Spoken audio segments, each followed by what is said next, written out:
I'm going through a lot at the moment, and I was just talking to my best friend, and she was asking, "How do you manage this?" And I realized I'm managing all the stress of the overwhelms I'm feeling right now because I trust myself a lot more than I always give myself credit for. And a lot of it does not come from just, strong mindset or pure imagination or just positive thinking or whatever. It comes from systems actually. And it's like I have processes, I have techniques, I have systems that, if something happens, whatever happens, it will help me respond as well as I can or to the best of my ability. It's not perfect, but at least I have something that is there for me, whether it's an emergency or a tough day, or it's just about trying to live my best life every single day and trying to progress on some goals. I do, over the last year, I've developed a lot of systems, and I realize how much they actually bring me trust in myself. And I thought I'd share because we don't often think about this, or maybe you do things yourself that is kind of like natural, or you don't really realize that it's a coping mechanism. And there is power in that, or there is power in having the right systems for yourself to help yourself navigate life. And yeah, I think it's not talked about enough. So I thought I'd share today mine, and maybe that inspires you, or maybe you can also share yours in the comments so that I can also bring them in my own life. And yeah, one thing that I think brings me a lot of self-trust, first of all, is just simple habits. Like, I don't know if you've ever heard about if you are doing your bed in the morning every single day, you will feel good about yourself. That's something that is always recommended by people, like, yeah, make your bed in the morning. And it's actually true in the sense that little promises matters. Like creating a good reason for yourself, doing the little things that when they pile up, they will add to the quality of your life. I think this is really important. So for instance, things that I always do, morning routine. So I have my meditation, a bit of movement, a bit of deep breathing. I do my bed for sure. I let it open the window, let some fresh air, and then do the bed. I do a morning walk as well. So before I do any work, I go outside, just get some sun or like some sun. We are in the UK, so it's not always sunny, but whatever fresh air and some kind of light there is, I take it. And I always do also a quiet lunch where I don't touch any social media, I don't touch anything. It's just like cooking, taking my time, eating properly, and then I complete that with some meditation as well to just be in a relaxed state to enter the afternoon. I go to the gym 4 times a week, every single week. There is no reason not to go except if I have an injury. And the rest of the other days, I do either longer work, so I do a little bit of running depending on what my body allows me. And I also do creative activities frequently now daily with videos, but also painting. And I eat healthy food. It's like tiny little things like this that are promises to yourself or things that are basically self-care. For me, completing them is a kind of self-respect practice. And I could say in the past, it was not always like this. In the past, I tended to neglect all that because it was just, my needs. But if there is work, then work is more important. And I really, tended to discard all these things and not do this. And I feel that created a lot of like distrust in myself because my body was like, hey, I have needs and you are not responding to that. What are you doing? And I feel now because I'm doing this more like a self-respect as a real proof of self-care, as a way of protecting my energy and being in a good, mental and emotional space as well. I feel this has given me self-trust because now my brain and body is like, okay, now you're listening. Now you're doing the things that are helping us having good foundations on a daily basis. You are doing them. You do it every single day. You make your bed. Amazing. Continue doing this. So I think this is one element as part of my system is these simple habits that I stick to, and trying to keep them simple. It's not like I have 10,000 habits that I always need to track which one is going well, which one is not, but more like just like the general practices about how I want to run my day, and it's become now automatic. So that's what I'm talking about here. Another thing I do is really checking my capacity. This is more on the productivity side of things, like how do you manage to get things done, and this has changed a lot over the last years because I have been diagnosed as neurodivergent, so I have to be very, very specific about my own capacity and just accept that there are days where I will have more, there are days where I won't have as much. And what I have in general is like a weekly plan. So I do some planning in the weekend, and I already pre-think about my capacity. So I tend to work better in the mornings for like execution. So I select tasks that I can accomplish during that time.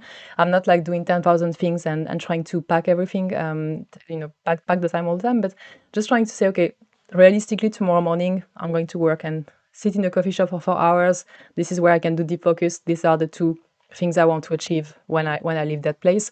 This kind of thinking. And every single day I also review that, because there are days where I'm really unfocused, there are days where something else is happening and it's distracting. And I'm trying if I try to push through, it's not gonna really match, because my capacity is lower that day. And I've learned to really accept that and plan differently. So reviewing every single day, okay, this is what I was supposed to do today. Is it still matching? What can I change?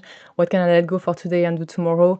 And just really having a system where, in general, I don't overwhelm myself, but then I can also have some flexibility to respond to whatever I feel that day. And that's actually helping me to feel that I'm committed still, because I'm still, following through. I'm still getting things done. I'm still getting them moving, but it's not done in a way that is going to burn me out. It's not going to be done in a way that burns me to the ground, and then I'm going to be overwhelmed and I have to start from zero. It's really like, a system that allows me to use the capacity in the proper way, so that I can keep promises and I can keep delivering things. And that actually creates evidence for my brain that, hey, you know what, you are moving forward, you are taking the steps, and you are doing it in a way that is sustainable, that feels safe, that's amazing. I trust you to to continue doing things, and I will be there for you. And I feel this is one way of building confidence in yourself as well, and self-trust, that you are moving, but you are moving in a way that fits your need. The third thing that I'm doing is what I call a good day checklist. I did a specific video on that. But basically, what I realized is that, when you are going through the day, sometimes your mood is really bad. Sometimes you have emotions fluctuating randomly through the day. And you might feel at the end of the night that actually, you know what, like this day was a bad day. And I realized that more often than not, it's not that it's a bad day, it's just that I'm judging it based on my own emotions, based on my mood, based on the little things that maybe distracted me or like annoy me, rather than actually the real essence of that day. And that changed when I made a good day checklist. I'm just going to read you with the question because it's in my notebook. But basically, what I check every day is if I've done something creative, if I treated my body and my mind well, if I felt and processed whatever was needed, if I learned something or got inspired by somebody, if I did nothing, like if I rested properly, if I noticed the beauty of whatever is out there in the universe, and if I progress one meaningful goal or project for the day. And if you listen to that, there is not a lot about productivity per se. It's more like general values, like I value creativity, I value learning, I value self-care and rest, I value and taking care of myself properly, and these things are reflected in these questions. And if I was just looking at like the normal day, I might completely miss that. But if I look through this filter, then I really notice that actually maybe I'm running my life the way I want to, maybe I'm not, but then I can tell already directly what I'm neglecting. So it gives me like objective evidence that helps my brain see the day not as black and white because something went wrong or you felt a specific emotion, but more like, hey, objectively, these are your values. You've done something about all these things today. So even if there are things that were not perfect or did not work properly, or you got conflict, or you got something that distracted you, you still actually achieved what your own description of a good day is. And I feel it just like helping me like get out of my head and just go to actually the reality in a more objective way, which also helped me see, hey, actually, I'm creating a lot of good days for myself. It's very rare nowadays that I have a bad day, and that's actually helpful just for self-trust to see that you have a good quality of life in general. The other thing that I do on a regular basis is reviews. So I do some yearly ones, I do some quarterly ones, I do some monthly ones, but the more important ones are the weekly reviews. And I have specific trackers in there. I have questions I ask myself, but I also have a tracker where I can record all the things that I got to do. So all the little things that amaze me that week, or the things that I really wanted to capture from specific days that I put in my notebook, I put them in there. I also capture any wins, like anything that move forward personally, professionally. I also capture what went well. So the things that I really say, hey, I really did that well. I want to capture it so that I can show to my brain, hey, Brian, see, we've done something that you're actually proud of, and you think that you did well, you performed well. I also write down obviously what I can improve, which is the other side of it, but that gives me some sense that I can also progress, which also helps my brain think, okay, you know what, that person is aware of reality. She's not hiding. She's not pretending that everything is perfect. She's like noticing when things could have been done different, and that means that there is growth, and that means that if you grow, you're a person who can survive. That feels healthy for the brain as well. And I also write down where I failed, and places where I also say no, because saying no is, and even failing is one target I have for myself. And I found really important to capture this moment, because everything I say no to, I can say yes to something else. So everything I failed at, I can learn from it. And having these things in place, it's really giving me a full picture about what my week has been.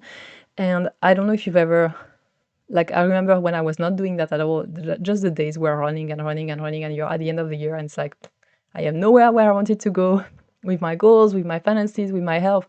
And I think this more like regular tracking, it's a very light thing. I'm talking about a lot of things, but it's actually in practice very light. Like I can do this in like half an hour in the weekend in a coffee shop with some good cappuccino. It's like like a kind of moment to zoom out of the week and zoom out of my life and just elevate a little bit. And it's actually helpful because it means that I'm really paying attention. It means that I'm noticing the things that are not working. It means that I'm not letting things pile up to wake up a month later and realize, whoopsie, actually that did not work.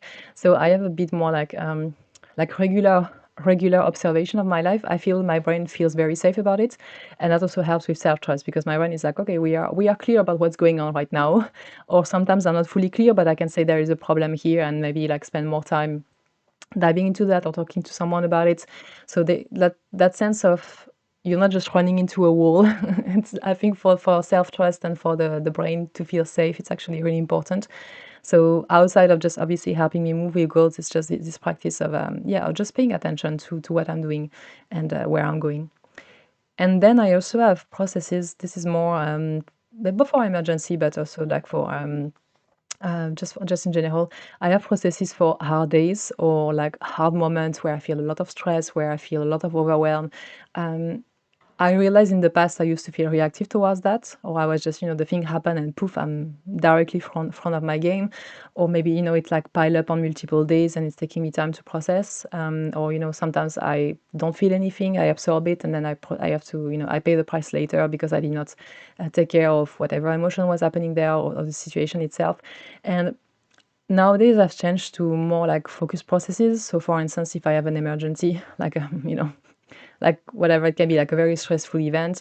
Um, I have a technique. It's like, okay, I just need to feel it in my body. So usually I lay down on the floor, feet up, let whatever emotion needs to be processed, be processed, whether it's crying or just letting my brain process the thing properly. I do a meditation as well, and then until my body has processed, I keep doing this thing. And then if there is something to do, I'm gonna go and take one action. I found sometimes at the moment I'm doing a lot of work with AI, just simply dropping what just happened in the tool, just to see what I missed, just kind of challenging what I'm thinking about it and the emotion that I'm feeling as well. I found that it gives like an objective feedback as well to whatever is going on, and it can help me find solutions sometimes. And then I usually, so I was saying I take action, and usually I also go for a walk. If it's like something more stressful where I need to burn some energy, I'm gonna go for a very long walk in nature so that my brain and body can feel better. Um, Overwhelm is the same thing. If I feel that what the issue is happening is that I'm just so overwhelmed that I can't cope anymore, I'm gonna have to plan days off. I'm going to have to plan to do nothing. I'm gonna paint. I'm gonna do some meditation while I'm painting, listening to meditation while I'm painting. I'm going to journal. So I have like tactics where I know, okay, what is my emotion right now? Is it like acute stress and acute like I feel like I need to respond, or it's very reactive? This is what I do. If I feel overwhelmed and I just like really tired and I can feel I'm exhausted in my bones and it's just like I really need a break, this is what I do. And yeah, having this kind of like, okay, this is the emotion, this is what it triggers in terms of reaction for me. I found it very helpful because it means that I have ways to process whatever is coming in a way that is healthy, but it's also not. It's more like proactive than reactive, basically, and it means that like even if my brain is running like stories up there, or is being very distracted by something or very sad at something, there is like a higher level of me that is showing up and being there and doing the work of helping that brain process things. So it's like I have my own back in a way, and I feel this has been very helpful to also also just bring more self-trust, because I know that I can count on myself. There is a part of me that is able to help the other part of me who are struggling, like nurture that and be there for that. So Yeah, very, maybe it's a bit strange, strange this one, but it actually really works. And yeah, all these things combined are there to have my back. They are there to keep me on track and discipline without feeling overwhelmed completely.